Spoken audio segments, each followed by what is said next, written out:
अब एक बात सावधानी से सुनिएगा। शायद शिव महापुराण के माध्यम से अभी तक ये बात सामने नहीं आई, पर शिव पंचायत कथा में आ रही है, तो सावधानी से सुनना। एक प्रश्न हमारे भीतर खड़ा होता है, जब हम सूर्य नारायण भगवान को अर्घ देते हैं, जल चढ़ाते हैं, तो वो जल पृथ्वी पर जब गिरता है तो उसके छींटे हमारे शरीर पर लगते हैं। क्या वो ठीक है? क्या वो श्रेष्ठ है? तो शिव महापुराण की कथा कहती है, जब हम सूर्य को अर्घ देते हैं, सूर्य को जल चढ़ाते हैं, वो पानी जब पृथ्वी पर गिरता है, उसके छींटे हमारे शरीर पर लगते हैं, तो वो श्रेष्ठता का भाव निर्मित करते हैं। वो गलत नहीं हो सकता। कारण अब वो भी समझ लीजिए।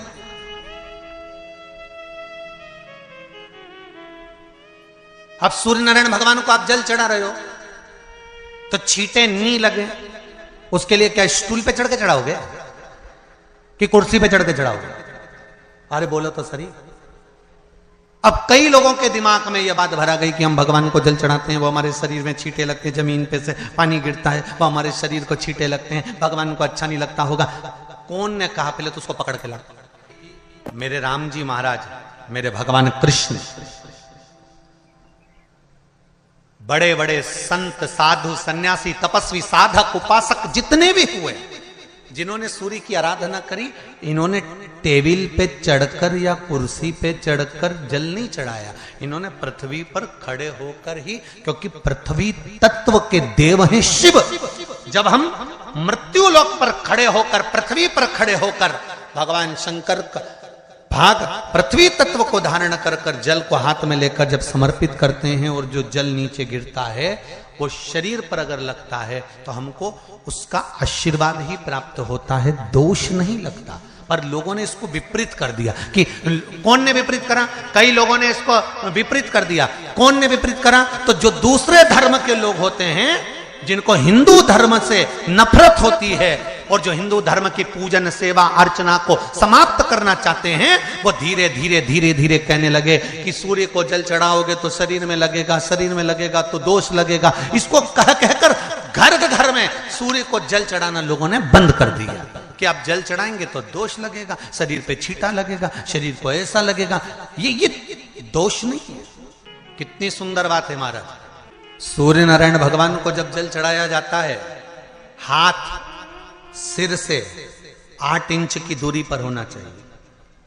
जम के बोलिए, सिर से कितना ऊंचा होना चाहिए? 8 इंच ऊपर अपना हाथ होना चाहिए मस्तक से सूर्य को जल चढ़ाते समय। और ना चांदी का, ना स्टील का, ना लोहे का, ना प्लास्टिक का, ना कांच का, ना सोने का कोई बर्तन, ना कांसे का, ना एल्युमिनियम का, ना पीतल का, केवल एक पात्र होना चाहिए, वो है तांबे का। काय का पात्र होना चाहिए? तांबे का पात्र। और सूर्य नारायण भगवान को जब 8 इंच ऊपर तुम्हारा हस्त है, और जब हम सूर्य को जल चढ़ा रहे हैं, कैसे जल चढ़ाना है वो भी समझ लीजिए। अगर कोई कैंसर का मरीज है, जिसके चेस्ट में कैंसर आ गया हो, लेफ्ट में, राइट में कहीं पर कैंसर आ गया हो, या कोई गठान आ गई हो, तो महाराज आप जल चढ़ाते समय उस जल की धार को सूर्य भगवान को जब चढ़ा रहे हो, तो धार आपकी गठान की ओर जाना चाहिए, जिससे सूर्य की किरण उस जल में से आपके उस स्थान पर दोस्तों, उस जगह पर पड़े जहां पर गठान है। महाराज आप लगातार जल को चढ़ाना चालू करो, अच्छे अच्छे डॉक्टर फेल हो जाएंगे और कह देंगे गठान। बार बार रुकावटें आ रही हैं जो किसी अदृश्य शक्ति का संकेत। आपका लीवर और किडनी गड़बड़ कर आज रहा हम है, आपको बताने आप प्रतिदिन आपका स्वास्थ्य गड़बड़ रहता है। आप प्रतिदिन ये ज्योतिष शास्त्र के अंतर्गत, रत्न शास्त्र के अंतर्गत, ये रत्न शास्त्र, ज्योतिष शास्त्र, रंग शास्त्र जो हमारे यहाँ है, रंगों के हिसाब से ये जितने रत्न होते हैं, माणिक हुआ, सोना, मोती हुआ, नीलम हुआ, मूंगा हुआ,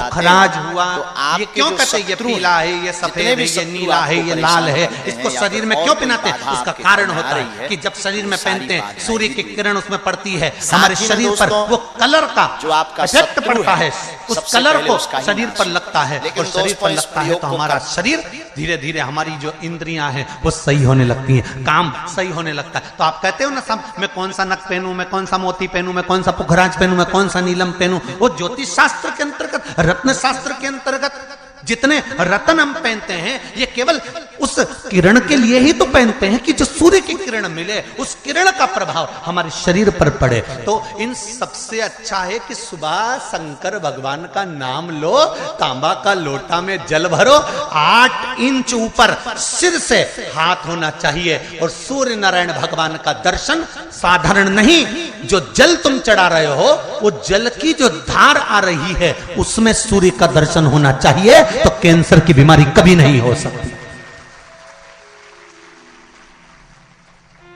लीवर, किडनी, हार्ट, आपके हार्ट में अगर तकलीफ है, डॉक्टर ने कह दिया कि इसमें नस चोक है, आपको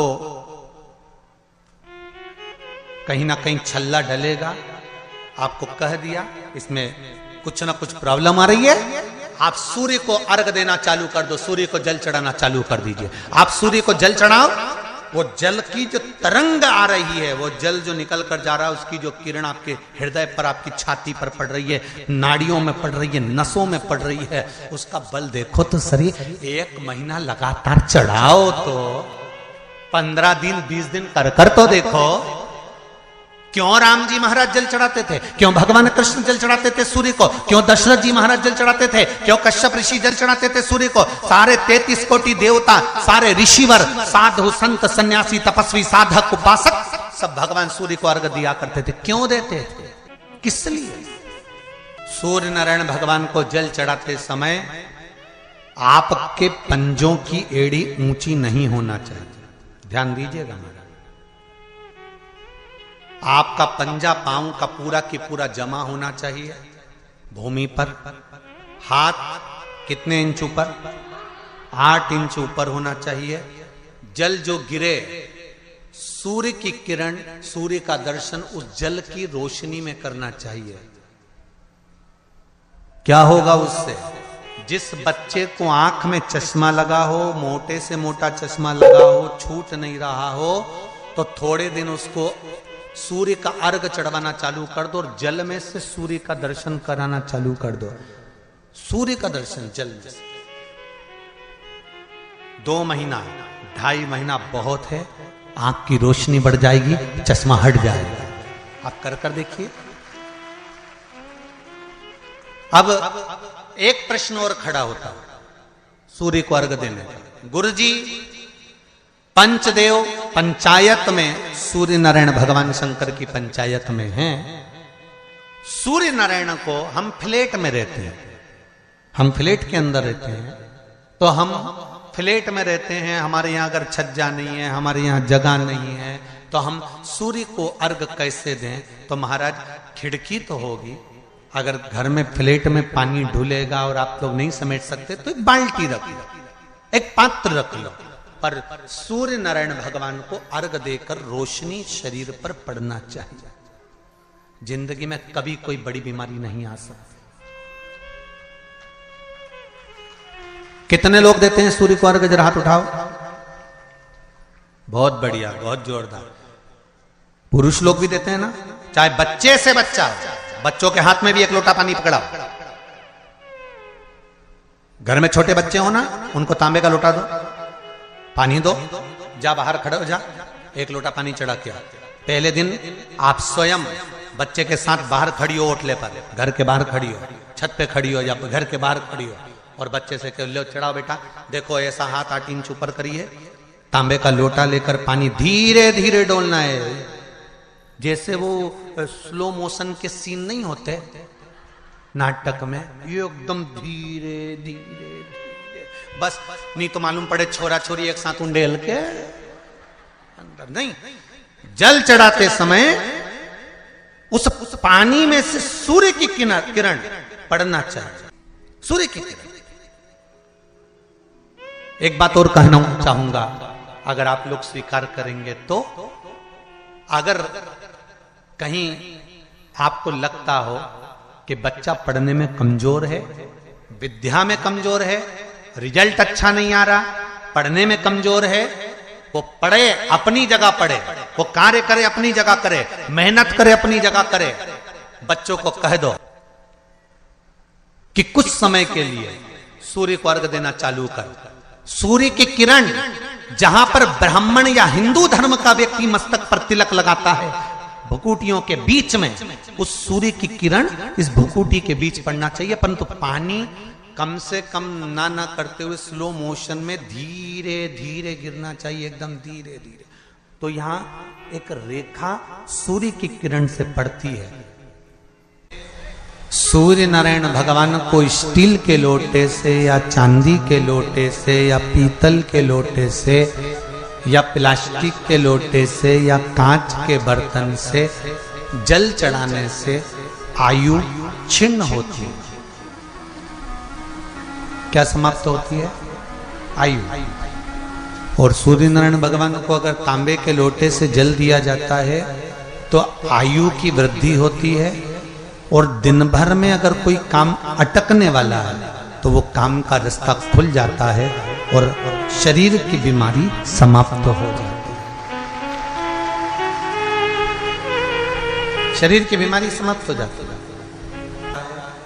एक नियम बना लो कि हमारे शरीर को, क्योंकि दिन भर हम दुकान पे बैठे रहते हैं, नौकरी में लगे रहते हैं, सर्विस में लगे रहते हैं, अगर मुंबई, पूना, चेन्नई, मद्रास आदि अधिक बड़ी बड़ी सिटियों में लोग रहते हैं तो उनको ऑफिस जाना पड़ता है। सवेरे से जल्दी उठते हैं, काम करते हैं, दिन भर ऑफिस में लगे रहते हैं।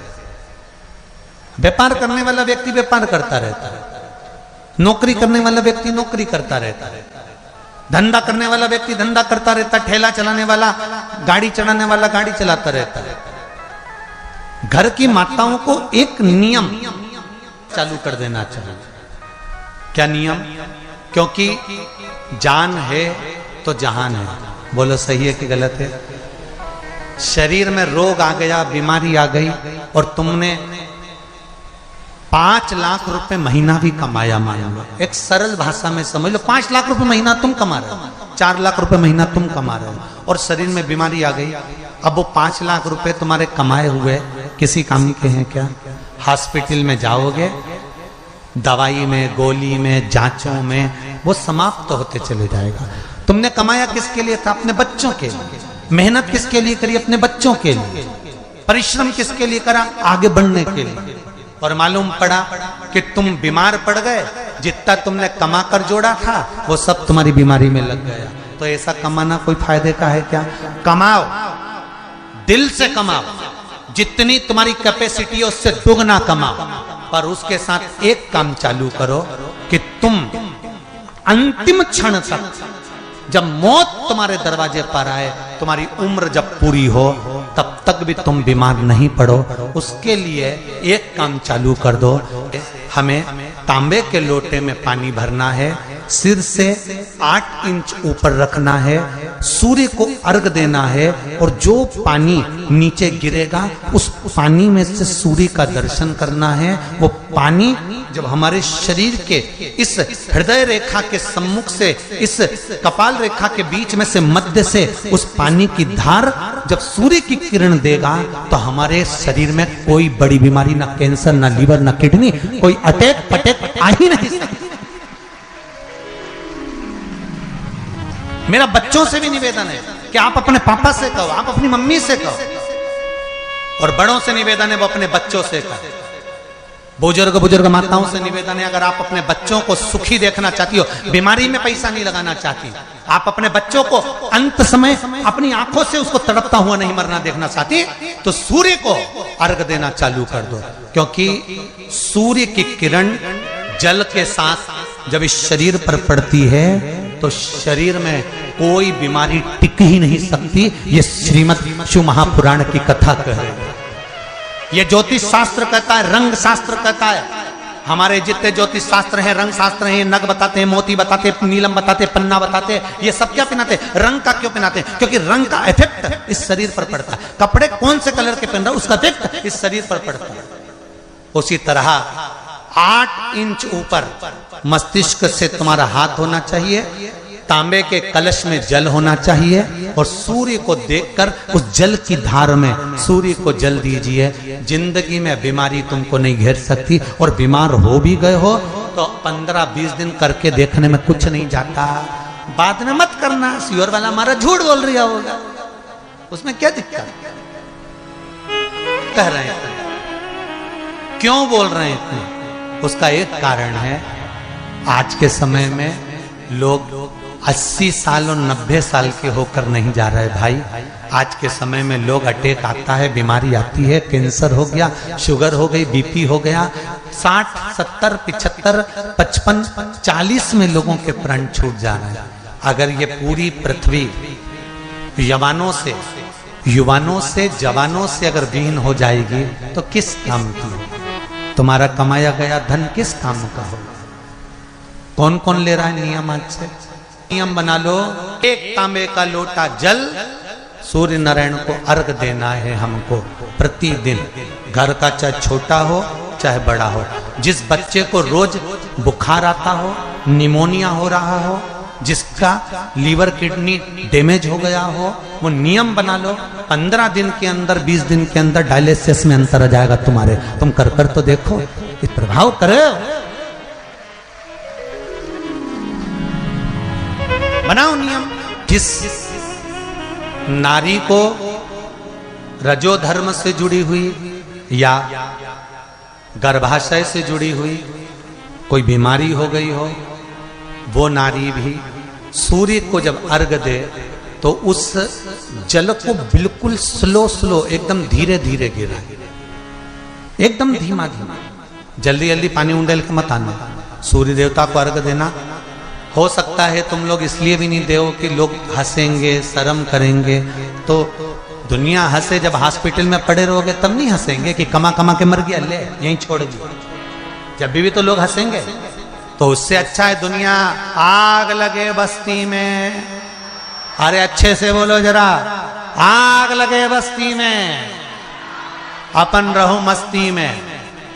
और एक निवेदन हो रहे, जो ये बात कही है इसकी क्लिपिंग आप काट लेना और सारे के व्हाट्सएप पे भेज देना। 1 लोटा तांबे का जल सूर्य नारायण को देना है इस शरीर के लिए, क्योंकि हमने परिवार के लिए बहुत करा, अब अपने लिए करना है। कोई पैसा लग रहा है? अरे बोलते जाओ। सियोर वाले महाराज ने तुमसे धन मांगा? नहीं। पैसा मांगा? नहीं। इसमें तुम्हारे अगर प्राण बचेंगे तो सियोर वाले महाराज का कोई भला होगा? नहीं। भला किसका होगा?